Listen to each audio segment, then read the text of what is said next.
नमस्कार दोस्तों, स्वागत है आपका आज के मुख्य समाचार में, जिसमें सबसे पहले और बड़ी खबर में आपको बताएंगे कि हरियाणा हिंसा मामले में घिरी भाजपा सरकार। नूंह में हुए बवाल पर बोले रणदीप सिंह सुरजेवाला कि खट्टर को पता था हिंसा होने वाली है, सरकार की है ये साजिश। इसी के साथ दूसरी खबर में आपको बताएंगे कि एफआईआर से जांच तक मणिपुर हिंसा की स्टेटस रिपोर्ट में चूक ही चूक, सुप्रीम कोर्ट ने जमकर लगाई लताड़। तीसरी खबर में जिक्र होगा कि मोदी सर ने मामले में राहुल गांधी का माफी मांगने से इनकार, कहा कोई सवाल ही नहीं उठता।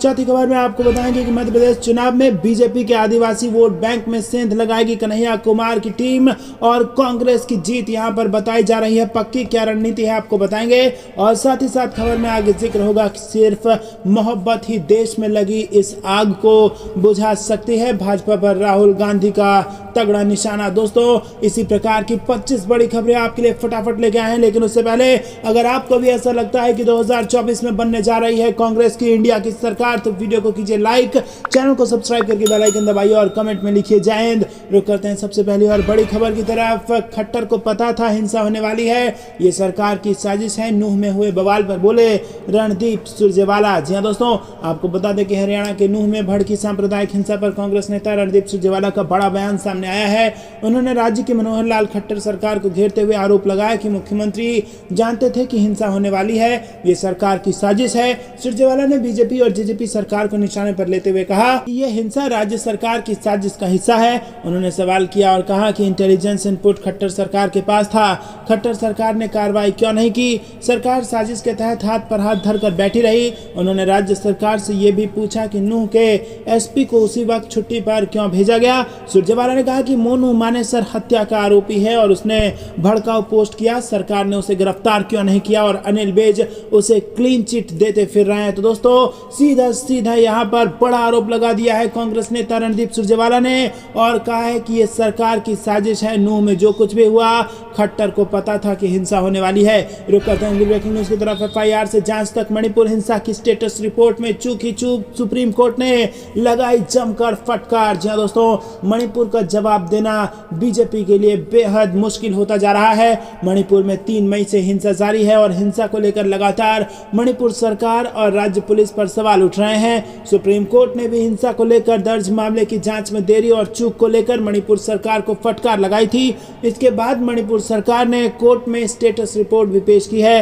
हालांकि इस रिपोर्ट में भी एफआईआर से लेकर जांच तक में स्पष्ट खामियां नजर आ रही हैं। दोस्तों, आपको बता दें कि मणिपुर सरकार ने मंगलवार को दायर अपनी स्थिति रिपोर्ट में यहां पर सिर्फ 11 ऐसे मामलों की पहचान की है जिनमें महिलाओं और बच्चों के खिलाफ अपराध शामिल हैं। जी हां दोस्तों, आपको बता दें कि यहां पर सड़क से लेकर संसद तक हंगामा जारी है और मणिपुर में जब 2 महिलाओं का वीडियो जो उनके साथ अपराध किया गया था, उसके बाद जब वो वीडियो वायरल हुआ, उससे देश भर में गुस्सा है, सड़क से संसद तक लोग आक्रोशित हैं। लेकिन आपको बता दें कि प्रधानमंत्री मोदी ने अभी तक उस मामले पर अपनी राय सदन में नहीं दी है, जवाब सदन में नहीं दिया है। रुक करते हैं अगली ब्रेकिंग न्यूज की तरफ। मोदी सर ने मामले में राहुल गांधी का माफी मांगने से साफ इनकार, कहा इसका सवाल ही नहीं उठता। जी हां दोस्तों, कांग्रेस नेता राहुल गांधी ने मोदी सर ने मामले में माफी मांगने से इनकार कर दिया है और उन्होंने सुप्रीम कोर्ट में हलफनामा दाखिल कर कहा कि माफी मांगने का सवाल नहीं उठता, प्रथम दृष्टया ये मानहानि का मामला ही नहीं बनता। राहुल गांधी ने कहा कि माफी मांगने का कोई कृत्य ही नहीं है। कांग्रेस नेता ने सुप्रीम कोर्ट में दाखिल हलफनामे में ये बात कही। राहुल गांधी ने कहा कि उनके खिलाफ मामला एक अपवाद है जिसके मद्देनजर दोष सिद्धि पर रोक लगाई जाए। राहुल गांधी ने सुप्रीम कोर्ट से गुजरात हाई कोर्ट के फैसले पर रोक लगाने की मांग की। राहुल गांधी ने 2019 मानहानि मामले में दोष सिद्धि पर रोक लगाने की अपनी याचिका पर पूर्णेश मोदी के जवाब पर हलफनामा दाखिल किया। वहीं दोस्तों, राहुल गांधी ने मामले से जुड़े याचिकाकर्ता पूर्णेश मोदी द्वारा खुद को अहंकारी कहने पर उनके जवाब की निंदा की। राहुल ने अपने हलफनामे में कहा कि मेरे खिलाफ पूर्णेश मोदी ने अहंकारी शब्द का इस्तेमाल सिर्फ इसलिए किया क्योंकि उन्होंने इस मामले में माफी मांगने से इनकार करते हुए मामला कोर्ट पर छोड़ दिया। रुक करते हैं अगली ब्रेकिंग न्यूज की तरफ। मध्य प्रदेश में बीजेपी के आदिवासी वोट बैंक में सेंध लगाएंगे कन्हैया कुमार, कांग्रेस ने बनाई बड़ी रणनीति। जी हां दोस्तों, एनएसयूआई के राष्ट्रीय प्रभारी कन्हैया कुमार आदिवासियों को साधने के लिए इंदौर पहुंचे हैं। कन्हैया कुमार ने तालियां भी जमकर बटोरी हैं और कन्हैया कुमार मंच से बोलते रहे और नीचे कुर्सी पर बैठे आदिवासी युवा उनको सुनकर तालियां गड़गड़ाते रहे। इतना नहीं, कन्हैया कुमार जब मंच से उतरकर नीचे आए तो उन्हें देखने और मिलने वालों की तादाद भी अच्छी खासी थी। ये सब देखकर लोग अब ये कहने लगे हैं कि क्या कन्हैया कुमार भाजपा के लिए मुश्किल खड़ी कर सकते हैं, क्योंकि मालवा निर्माण में पिछले चुनावों में शिकस्त के बाद भाजपा एक एक कदम फूंक फूंक कर रख रही है और ऐसे में कन्हैया कुमार की बढ़ती लोकप्रियता और आदिवासियों के बीच उनकी पैठ बीजेपी के लिए अच्छे संकेत देती नजर नहीं आती है। प्रदेश में 22% से ज्यादा आदिवासियों का वोट बैंक है।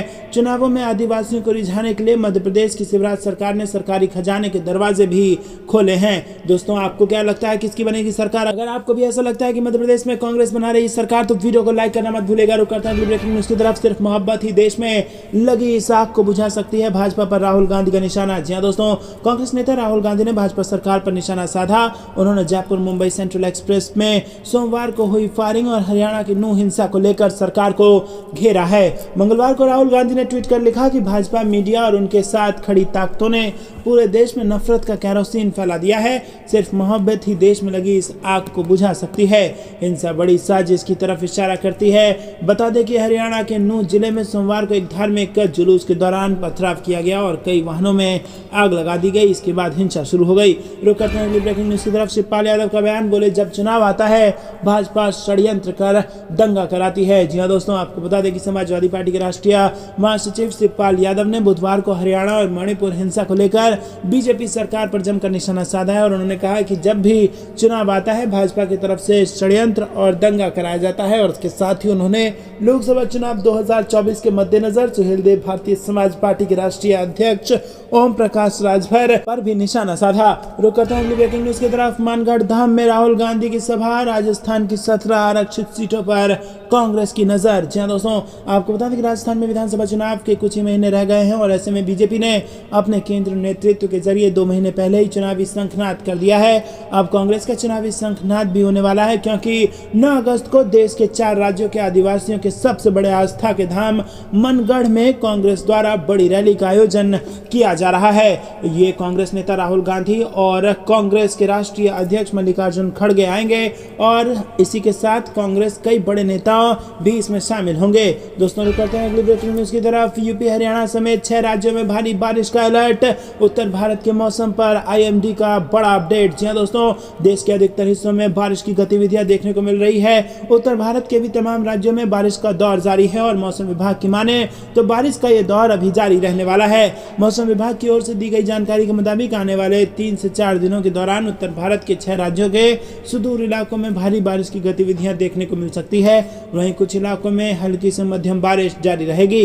रुक करते हैं अगली ब्रेकिंग न्यूज की तरफ। आम चुनाव में हुई थी बड़ी गड़बड़ी। अशोका यूनिवर्सिटी के प्रोफेसर ने लिखा ऐसा कि मच गया बवाल। जी हां दोस्तों, अशोका यूनिवर्सिटी के एक फैकल्टी के रिसर्च पेपर को लेकर राजनीतिक घमासान शुरू हो गया है। यूनिवर्सिटी के एक फैकल्टी मेंबर द्वारा पब्लिश कराए गए रिसर्च पेपर में दावा किया गया है कि 2019 में लोकसभा चुनाव के दौरान भाजपा ने गड़बड़ी करवाई थी, जिसकी वजह से उसे बड़ी जीत हासिल हुई है। हालांकि विश्वविद्यालय ने रिसर्च पेपर में किए गए दावों से पल्ला झाड़ लिया है। विश्वविद्यालय की तरफ से बयान जारी करके कहा गया है कि इस रिसर्च पेपर में किए गए दावे किसी स्टाफ या फिर स्टूडेंट के निजी हो सकते हैं। इसका विश्वविद्यालय से लेना देना नहीं है। दोस्तों, आपको बता दें कि बड़ा गंभीर आरोप लगाया गया है और कहा गया है कि बूथ लेवल पर गड़बड़ी की थी भाजपा ने। इतना ही नहीं, ये भी इसमें दावा किया गया है कि जिन राज्यों में भाजपा की सरकार है और वहां पर जिन जिन सीटों पर जिन जिन बूथों पर क्लोज फाइट थी वहां पर मैनेजमेंट करके जीता गया है, गड़बड़ी करके जीती गई है और इसी के दम पर 2019 में सरकार बना ली गई है। रुक करते हैं अगली ब्रेकिंग न्यूज की तरफ। लेकिन उससे पहले अगर आपको भी ऐसा लगता है कि 2024 में ईवीएम भी भाजपा को नहीं बचा पाएगा तो वीडियो को लाइक करके समर्थन जरूर दर्ज कराइए। दोस्तों, आपको बता दें कि केंद्र सरकार के खिलाफ 6 अगस्त को फिर प्रदर्शन करेंगे ममता बनर्जी। कहा बंगाल का फंड नहीं दे रही है सरकार। जी हां दोस्तों, पश्चिम बंगाल की मुख्यमंत्री ममता बनर्जी ने केंद्र सरकार के खिलाफ फिर मोर्चा खोल दिया है। ममता बनर्जी 6 अगस्त को केंद्र सरकार के खिलाफ प्रदर्शन करेंगी। उन्होंने कहा कि केंद्र सरकार बंगाल का फंड नहीं दे रही है। वो राज्य में विकास के लिए फंड की मांग को लेकर केंद्र सरकार के खिलाफ प्रदर्शन करेंगी। बता दें कि इससे पहले भी ममता बनर्जी ने केंद्र सरकार के खिलाफ प्रदर्शन किया है। इससे पहले वो कोलकाता में केंद्र सरकार पर बंगाल की हकमारी का आरोप लगाते हुए प्रदर्शन उन्होंने किया था और उन्होंने दिल्ली में भी प्रदर्शन की चेतावनी दे दी थी, लेकिन अंत समय में उनका प्रदर्शन दिल्ली में न होकर कोलकाता में हुआ था। ब्रेकिंग न्यूज की तरफ 2.7 करोड़ आबादी, 60,000 जवान, हर व्यक्ति की सुरक्षा नहीं कर सकती पुलिस, नूह हिंसा पर बोले सीएम खट्टर। जी हाँ दोस्तों, आपको बता दें कि हरियाणा के मेवात नूह में हुई हिंसा को लेकर मुख्यमंत्री मनोहर लाल खट्टर ने कहा कि हिंसा में जो भी नुकसान हुआ है वो दंगाइयों से वसूला जाएगा। उन्होंने कहा कि दंगा करने वालों के खिलाफ सख्त कार्रवाई की जाएगी। सीएम ने लोगों को नुकसान पर दावा करने के लिए कहा है और उन्होंने कहा है कि हम पोर्टल के माध्यम से लोगों को नुकसान का आकलन करेंगे। दोस्तों, इसी के साथ उन्होंने कहा कि हम हालात पर बारीकी से नजर बनाए हुए हैं, लेकिन एक बात ऐसी कह दी है जिससे यहाँ पर सियासी घमासान मच गया है और उसमें मनोहर लाल खट्टर ने कहा है कि हम सबकी सुरक्षा नहीं कर सकते। जी हाँ दोस्तों, बेहद इसको गैर जिम्मेदाराना बयान माना जा रहा है। रुक करते हैं अगली ब्रेकिंग न्यूज की तरफ। लोकसभा में हुई घटना से नाराज हुए स्पीकर ओम बिरला, बोले जब तक सदन को सुचारू नहीं चलने देंगे मैं अंदर नहीं जाऊंगा। जी हाँ दोस्तों, मंगलवार को लोकसभा में हुई घटना से स्पीकर ओम बिरला नाराज हैं। नाराजगी व्यक्त करने के लिए संसद भवन में होते हुए भी स्पीकर बिरला लोकसभा अध्यक्ष की कुर्सी पर नहीं बैठे। लोकसभा अध्यक्ष ने पक्ष एवं विपक्ष सदस्यों से नाराजगी जताते हुए उन्हें अपने फैसले के बारे में भी बताया। स्पीकर बिरला ने कहा कि जब तक सदन में अनुशासन बहाल नहीं होता है वो अध्यक्ष के आसन पर नहीं जाएंगे। स्पीकर बिरला ने कहा कि उनके लिए सदन की गरिमा सर्वोच्च है, सदन में मर्यादा कायम करना सबकी सामूहिक जिम्मेदारी है। उन्होंने कहा कि सदन में कुछ सदस्यों का बर्ताव सदन की उच्च परंपराओं के विपरीत है। वहीं अपने फैसले से स्पीकर बिरला ने दोनों पक्षों को अवगत करा दिया है। बता दें कि मंगलवार को लोकसभा में विपक्ष के सदस्य नारेबाजी करते हुए न सिर्फ वेल में आ गए थे बल्कि स्पीकर के आसन की ओर पर्चे भी फेंके थे। रुक करते हैं अगली ब्रेकिंग न्यूज की तरफ। जातीय जनगणना के उपलब्ध आंकड़ों से सभी वर्गों को मिलेगा लाभ, विकास की गति को लगेंगे पंख, तेजस्वी यादव ने फिर कही ये बात। जी दोस्तों, आपको बता दें कि पटना उच्च न्यायालय के फैसले के बाद बुधवार को एक बार फिर बिहार के जातीय जनगणना का कार्य शुरू हो गया। इस बीच उप मुख्यमंत्री और आरजेडी के नेता तेजस्वी यादव ने कहा कि जातीय जनगणना से उपलब्ध आंकड़ों का सभी वर्गों को लाभ मिलेगा और किसानों की गति तेज होगी। उन्होंने कहा कि जब से जातीय जनगणना करवाने के लिए आवाज उठाई जा रही थी तभी से कुछ राजनीतिक दल व जातिवादी लोग इसके विरुद्ध दुष्प्रचार करने में लग गए थे। रुक करते हैं अगली ब्रेकिंग न्यूज की तरफ। सीसीटीवी और भारी संख्या में अर्धसैनिक बलों की तैनाती करे सरकार, विरोध प्रदर्शन पर सुप्रीम कोर्ट का हरियाणा सरकार को निर्देश। जी हां दोस्तों, हरियाणा के नूह में सोमवार को हुई दो समुदायों के बीच हिंसक झड़प का मामला अब सुप्रीम कोर्ट तक पहुंच गया है। सुप्रीम कोर्ट में बुधवार को नूह हिंसा मामले की सुनवाई हुई और इस दौरान सुप्रीम कोर्ट ने केंद्र और राज्य सरकारों से कहा कि वो सुनिश्चित करे कि विश्व हिंदू परिषद के विरोध मार्च के दौरान कोई नफरत भरा भाषण या हिंसा ना हो।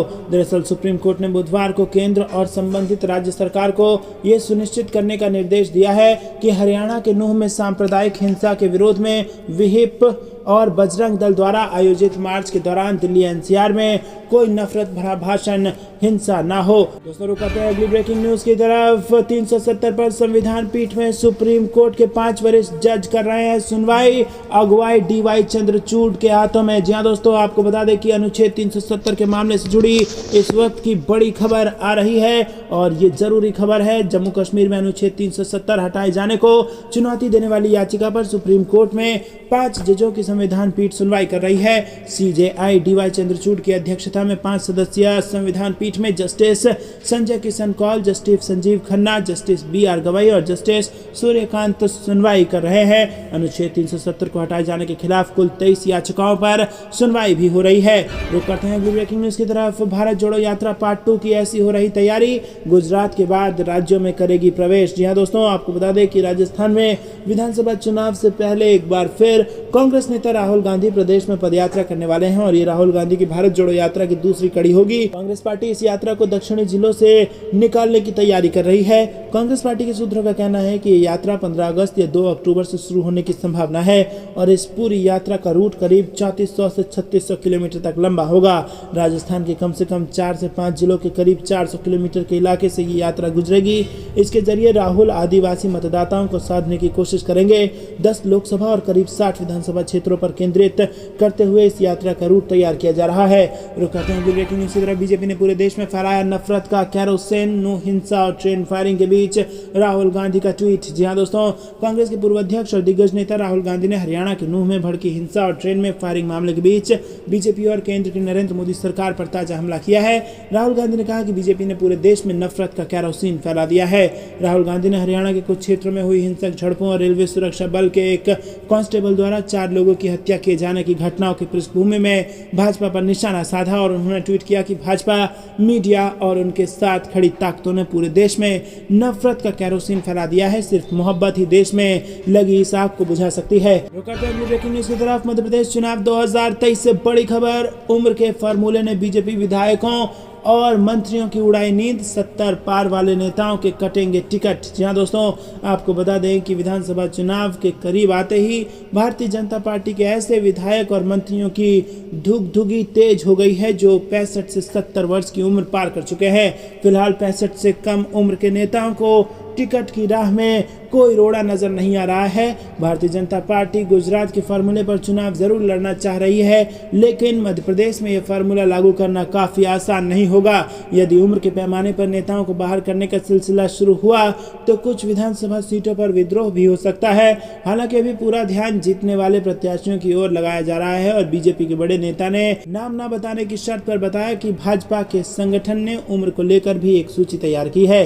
रुक करते हैं अगली ब्रेकिंग न्यूज की तरफ। महिलाओं के मुद्दे पर सीएम गहलोत ने किया ट्वीट, कहा वो सच जो बीजेपी को कड़वा लगेगा। जी हां दोस्तों, आपको बता दें कि राजस्थान में इस साल के अंत में विधानसभा चुनाव होने वाले हैं और इसे लेकर भाजपा और कांग्रेस एक दूसरे को घेरने का कोई भी मौका नहीं छोड़ रही है। खासकर राजस्थान में अपराध के मुद्दे पर भाजपा लगातार अशोक गहलोत सरकार पर हमलावर है। इस बीच सीएम अशोक गहलोत ने बीजेपी पर निशाना साध दिया है।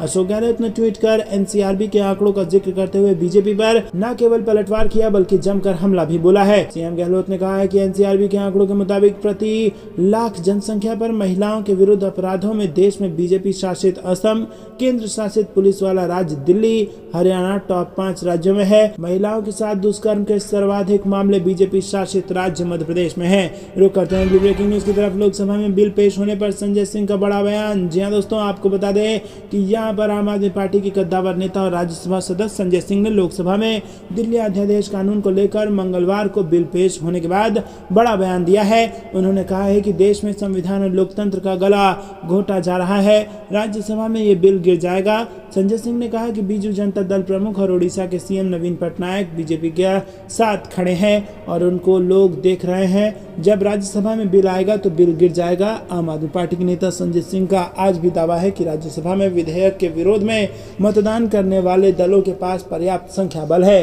रुक करते हैं अगली ब्रेकिंग न्यूज की तरफ। कांग्रेस को विधानसभा के तुरंत बाद और समय से पहले लोकसभा चुनाव का अंदेशा। जी हां दोस्तों, आपको बता दें कि कांग्रेस नेतृत्व को अंदेशा है कि छत्तीसगढ़, मध्य प्रदेश और राजस्थान चुनाव के बाद कभी भी लोकसभा के चुनाव हो सकते हैं। मोदी सरकार समय से पहले लोकसभा चुनाव की तैयारी में लगी है, ऐसा कांग्रेस के प्रमुख नेताओं का मानना है। इसी बात को ध्यान में रखते हुए कांग्रेस नेतृत्व ने विधानसभा चुनाव के लिए ऑब्जर्वर नियुक्त करने के साथ ही सभी लोकसभा सीटों के लिए ऑब्जर्वर अभी से नियुक्त कर दिए हैं। सोमवार को राज्य की 11 लोकसभा सीटों के लिए ऑब्जर्वर के नाम घोषित कर दिए गए हैं। इस संबंध में राज्य सरकार के प्रवक्ता व मंत्री रविंद्र चौबे का मानना है कि मोदी सरकार की तैयारियां बहुत कुछ संदेश दे रही है, इसलिए हमारी बैठकों में विधानसभा चुनाव के साथ लोकसभा चुनाव के संबंध में विचार विमर्श किया जा रहा है। रुक करते हैं अगली ब्रेकिंग न्यूज की तरफ। नूह के बाद दिल्ली, नोएडा और गाजियाबाद में भी बढ़ी टेंशन। विश्व हिंदू परिषद निकाल रही रैली। जी दोस्तों, नूह और गुरुग्राम में भड़की सांप्रदायिक हिंसा की आग अभी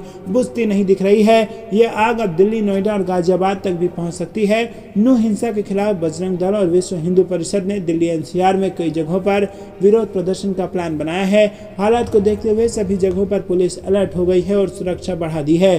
बॉर्डरों पर बैरिकेडिंग कर वाहनों की सख्ती से जांच की जा रही है। दिल्ली पुलिस का कहना है कि दिल्ली की सुरक्षा और सांप्रदायिक सद्भाव को नुकसान पहुंचाने के किसी भी प्रयास से सख्ती से निपटा जाएगा। दोस्तों, जानकारी के अनुसार मेवात के नूह में हिंदुओं पर हमले के विरोध में हिंदू संगठन बजरंग दल और विश्व हिंदू परिषद राजधानी दिल्ली में कई जगहों पर विरोध प्रदर्शन कर रहे हैं। रुक करते हैं अगली ब्रेकिंग न्यूज की तरफ। मणिपुर की तरह हरियाणा में भी ध्वस्त है कानून व्यवस्था। नूह दंगे पर बीजेपी सरकार पर बरसी बसपा चीफ मायावती। जी हां दोस्तों, बड़ी खबर यहां पर आ रही है। आपको बता दें कि हरियाणा में फैली हिंसा को लेकर बहुजन समाज पार्टी के राष्ट्रीय अध्यक्ष मायावती ने सरकार पर हमला बोला।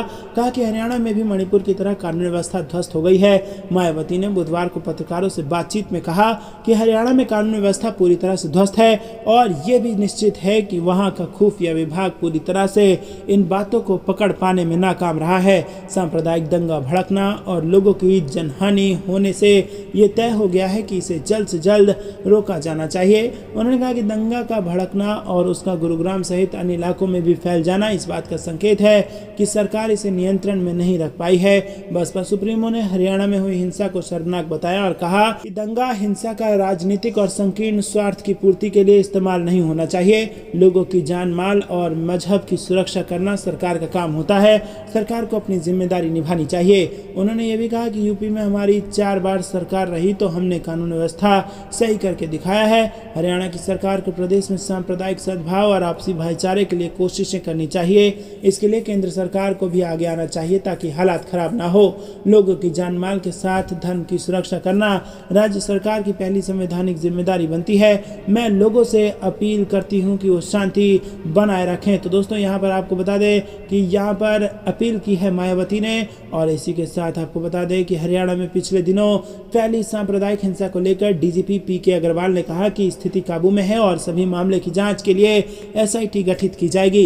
रुक करते हैं अगली ब्रेकिंग न्यूज की तरफ। नूह हिंसा पर सुप्रीम कोर्ट सख्त, पुलिस को चेताया कि अब ना हो हिंसा। दिल्ली यूपी हरियाणा सरकार को भी थमा दिया नोटिस। जी हाँ दोस्तों, हरियाणा के नूह जिले में हिंसा फैलने के बाद से देश के अलग अलग जगहों पर बजरंग दल और विश्व हिंदू परिषद द्वारा निकाली जा रही रैलियों को रोकने की मांग को लेकर सुप्रीम कोर्ट में याचिका दायर की गई। इस पर 2 जजों की पीठ ने सुनवाई की है। इस दौरान कोर्ट ने हो रही रैली और प्रदर्शन पर रोक लगाने से इनकार करते हुए हरियाणा सरकार और राज्य की पुलिस से कहा है कि ये सुनिश्चित किया जाए कि किसी तरह की हिंसा ना हो और ना ही कोई हेट स्पीच हो।